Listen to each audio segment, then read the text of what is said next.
ملک کے اندر قدغنیں پابندیاں اس قدر لگ گئی ہیں کہ کسی وقت بھی بالخصوص جو ایسے سنجیدہ موضوع پر جہاں ملک کے جس کو ہم وفاق کہتے ہیں وہاں پہ دو وفاقی وحدتیں انتہائی تکلیف، مشکلات، کرب، اضطراب، چیخ و پکار سے گزر رہی ہوں تو وہاں پر میرے خیال میں شاید بہت سنجیدگی کے ساتھ ایسے مجلس کو سننے کی بھی ضرورت ہے۔ ہماری تکلیفیں مشکلیں ہیں، ہم یہاں بیان کرنے کے لیے نہیں آئے۔ ہم سب یہاں پر بالخصوص بلوچ، پشتون اکابرین، مختلف سیاسی زوما اور جماعتوں کے اکابرین اور رہنما یہاں بیٹھے ہوئے ہیں، اور بشمول ہمارے دوست پاکستان پیپلز پارٹی سے اور پاکستان مسلم لیگ سے بھی بیٹھے ہوئے تشریف فرما ہیں۔ اسٹیبلشمنٹ کے ڈیفینیٹلی یہاں پہ آنکھیں اور کانیں بھی موجود ہوں گی۔ ہم یہ سمجھتے ہیں کہ کیا اس وفاق میں جو 70، 75 سال یا 78 سال کے عرصے میں ہم جس نہج پر پہنچے ہیں آج 78 سال کے بعد، کیا ہم ابھی تک معاملے کو قرارداد اور مطالبات کی سطح پر ہی آگے بڑھائیں گے؟ کیا یہ ہمیں دیکھنا ضروری نہیں ہے کہ یہ وفاق جو عملی طور پر اس میں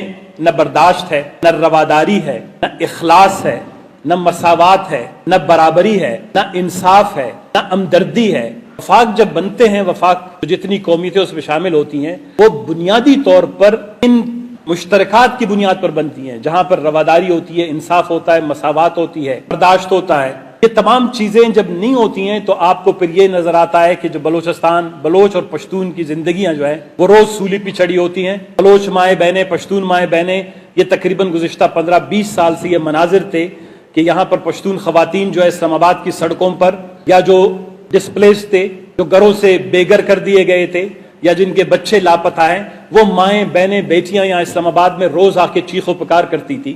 جب ان کا دوپٹہ، ان کے آنسو، ان کے جو برہنہ پا جو صورتحال تھی، یا ان کے سر سے دوپٹے تک اٹھائے گئے تھے، جب وہ آلات پاکستان کی وفاق میں ہمارے لیے ہمدردی پیدا نہیں کر سکی، رواداری پیدا نہیں کر سکی، کیا ہمارے یہ معمولی اعلامیے یا قرارداد یا مطالبات کوئی تبدیلی پیدا کر سکتے ہیں؟ اصل میں ہم لوگوں نے اس فالٹ لائن کو سمجھنا ہے۔ پولیٹیکل پارٹیز کے لیے بالخصوص بلوچستان اور پختونخوا صوبے بشمول سندھ کے ہمارے دوست یہاں MQM کے بیٹھے ہوئے تھے، سندھ کے کچھ اور دوست شاید یہاں موجود نہیں ہیں، کیونکہ پاکستان کے اندر سب سے زیادہ اگر سیاسی عدم مساوات کا، وفاقی عدم مساوات کا، معاشی عدم مساوات کا، انسانی حقوق کی پامالی کا اگر کوئی شکار قومیں ہیں وہ براہ راست اس وقت بلوچ اور پختون ہیں۔ ایسا ہم وکٹمز ہیں، ہم اس آگ اور شعلوں کے سب سے زیادہ زد میں ہیں، اسی لیے ہم اس تکلیف اور مشکل کو سمجھ سکتے ہیں، شاید کوئی اور اس تکلیف اور مشکل کو سمجھ نہیں پا رہا ہے۔ اصل میں سب سے بڑی جو خامی ہے، بنیاد ہے، وہ یہ ہے کہ یہ جو وفاقی ڈھانچہ ہے، یہ اس کو پہلے سمجھنا ہوگا۔ کیا یہ فیڈرل ہے؟ کیا یہ انکلوسیو ہے؟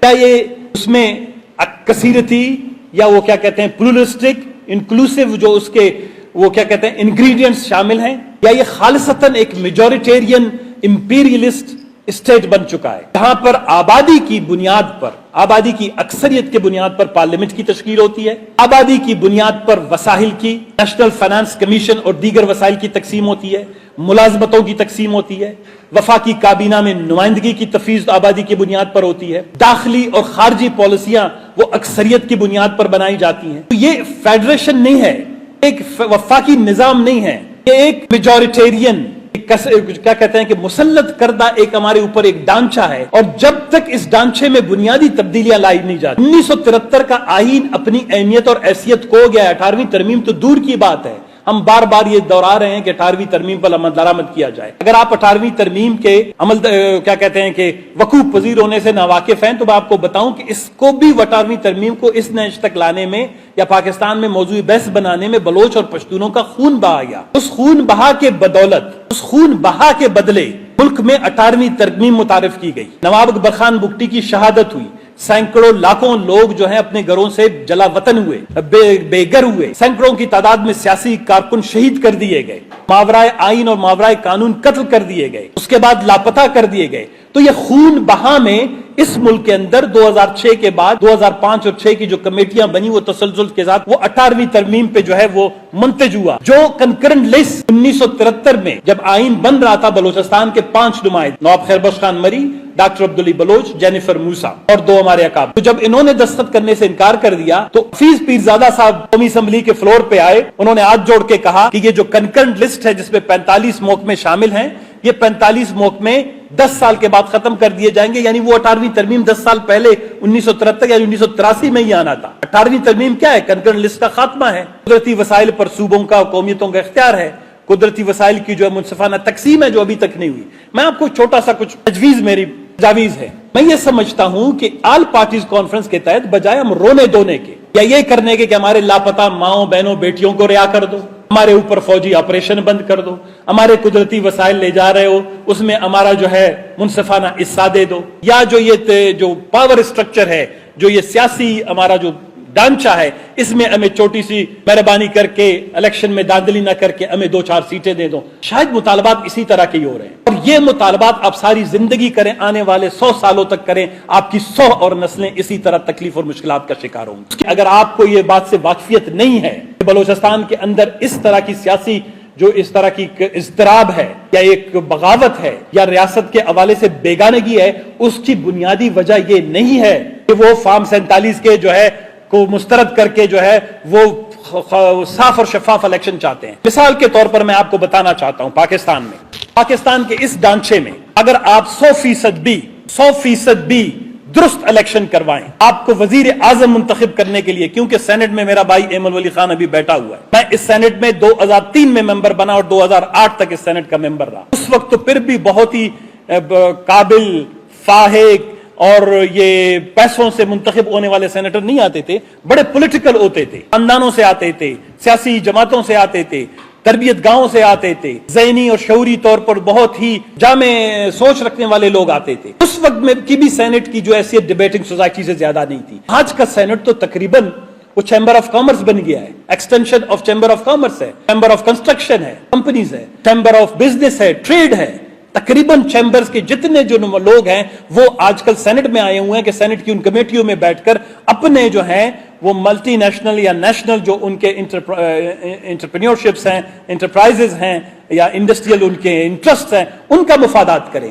وہ کبھی بھی اب صوبوں کے مفادات کی بات نہیں کریں گے. اور یہ باقاعدہ طور پر ہماری مقتدران نے اسی طرح امپلانٹ کیا ہے. وہ بڑی پیار اور محبت سے اس کی حوصلہ افزائی کر رہے ہیں کہ سیاسی سوچ اور فکر رکھنے والے لوگ ان اداروں سے بالکل نکل جائیں اور یہ تمام ایک قسم کی جو ہے مختلف مافیاز انڈسٹریز کے لیے چیمبرز بنے ہوئے تھے، وہ ادھر کیوں نہیں جاتے؟ سب نے سینٹ کا رخ کر دیا. کہنے کا مقصد یہ ہے کہ آپ 5 منٹ کے لیے میں آپ کو بتاتا ہوں. پاکستان میں اس وقت اسمبلی کے تمام، میرے کہنے کا مقصد یہ ہے کہ پاکستان کے اندر ایک الٹرنیٹو فیڈرل ماڈل لانا پڑے گا جس میں بلوچ اور پشتون سانس لے سکیں گے، ورنہ ہمارا دم گھٹتا رہے گا، ہمارے بچے مرتے رہیں گے، ہماری مائیں روتی رہیں گی، ہمارے وسائل نکالے جاتے رہیں گے، ہماری ہر نسل آ کر اسلام آباد میں ابھی تو عزت سے بیٹھے ہیں، اگلوں کو ادھر بیٹھنے بھی نہیں دیا جائے گا. وہ صرف یہی مطالبات کرتے رہیں گے خدا کے لیے کہ جی ایکشن پلان پہ عمل درآمد کرواؤ، خدا کے لیے جو ہے الیکشن میں داندلی نہیں کرواؤ. ہماری آنے والی نسلیں یہ کرتے رہیں گے اگر ہماری اس نسل نے یہ محسوس نہیں کیا کہ فالٹ لائن کہاں پہ ہے. جو عمارت اس وقت کڑی ہوئی ہے جس کے سائے میں ہم سب زندگی گزار رہے ہیں، جس کو وفاق کہا جاتا ہے، یہ